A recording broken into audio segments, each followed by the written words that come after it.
Hey, good day. Welcome to another episode of Rob Report. I've been going through Pete Buttigieg's town hall with Chris Matthews on hardball with a fine-tooth comb, and I'm seeing some things that I like, some things I dislike. This question was asked about student loan debt, and let's take a look at it. The next one is Haley Canard. Haley. My name's Kaylin, and this fall I'll be embarking on graduate school. And so like many others, I'll have to take out large sums of loans to pay for my education. So my question is, what will you do about student debt? So this one's pretty personal for us. I don't know if you saw the rankings of the wealth of the various candidates for president, but our household's pretty much bringing up the rear on that one because we have six-figure student debt. Not because of any wrong choice, actually largely because Chasten made the selfless choice to be a teacher and go through some very expensive graduate school in order to get qualified to do that. We have got to make debt more affordable in terms of interest rates, which if you can refinance a house, you ought to be able to do that on student debt. And I think more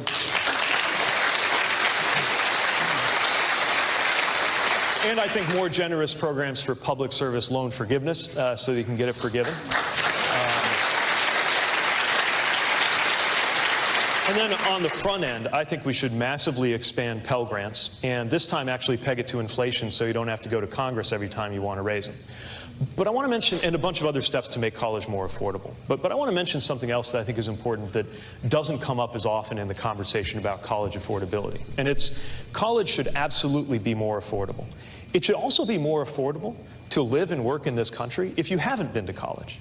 Okay, we're talking about an American majority that may not ever have a university degree. And that shouldn't be a poverty sentence. So we've also got to make sure that through, first of all, making sure that we've got a decent minimum wage, starting with 15. But also more broadly, that we honor work and that we have adequate benefits and good pay and affordable health care, housing, education, and the rest of it. That a working class lifestyle is a good one.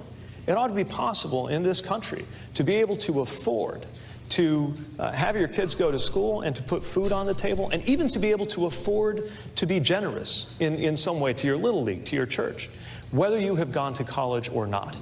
And so in addition to making going to college affordable, we've got to make not going to college more affordable in this country. Okay. How many in the audience, just raise your hand, how many in the audience, this issue of college debt is real, a kitchen table issue? Yeah, look at that, real people. Thank you. Let me go to Lydia right now. Go ahead, Lydia. Well, thank you for coming to Fresno. All right, so before we get into that, I agree with him in certain areas. I don't think this expanding Pell Grant is not enough. All this stuff is not enough. We need to get off this system and just do whatever we need to do to make it affordable for every person that wants to go to college to be able to go to college. Now, you still got to qualify, but if you do qualify to go, you should be able to go at no cost. Forget wasting your time trying to get a Pell Grant or somebody forcing you to go into a military to get a GI Bill. I mean, if you just want to have that military notch on your belt, it's good to serve your country if your country is going to be good at serving you at the end of it. I believe in having a defense system. I believe in going into offense if there's a threat of you being attacked. I don't believe in regime change wars and going and using our military to dominate and take over countries that don't belong to us and all that kind of stuff. My brother is a long-term military man, and I'm proud of him. I punked out after my 4th year. I didn't want to be in the military no more. I was out. You know, I had other things I wanted to do. But it should not be a sentence if you don't go to college. I agree with him on that. And I also agree with him on that we need to have a minimum wage for a majority of the jobs in America because we have the money to do it, and the money going to go back into the economy. It's just going to boost the economy even more. So a person that works 40 hours should be able to afford a nice house, nice car, and take care of his family, even help his child go to school, and live a sustainable life, a life they can be proud of. But going back on the original question about student loan debt, you should not be able to have to come out of your pocket unless you want to go to Ivy League school, a prestigious school. Yeah, then you might want to find some money. That's your choice. You pick that school, you got accepted, and if it's going to cost a little more, the government should pay a standard for going to college, but whatever is over and above that standard, if you're going to go to Ivy League college, should come from you paying for it some kind of way, whether it's working at the college or whatever. All right, but to me, public colleges and universities should be no cost if you can qualify to get in. Same thing with vocational school. Vocational schools need to make a huge comeback. We still need farmers. We still need people to work in the industrial age. We need people to learn how to transform into green jobs. We need so much more for this country, but we should not be spending three things we shouldn't be coming out of our pocket for, and that's health care.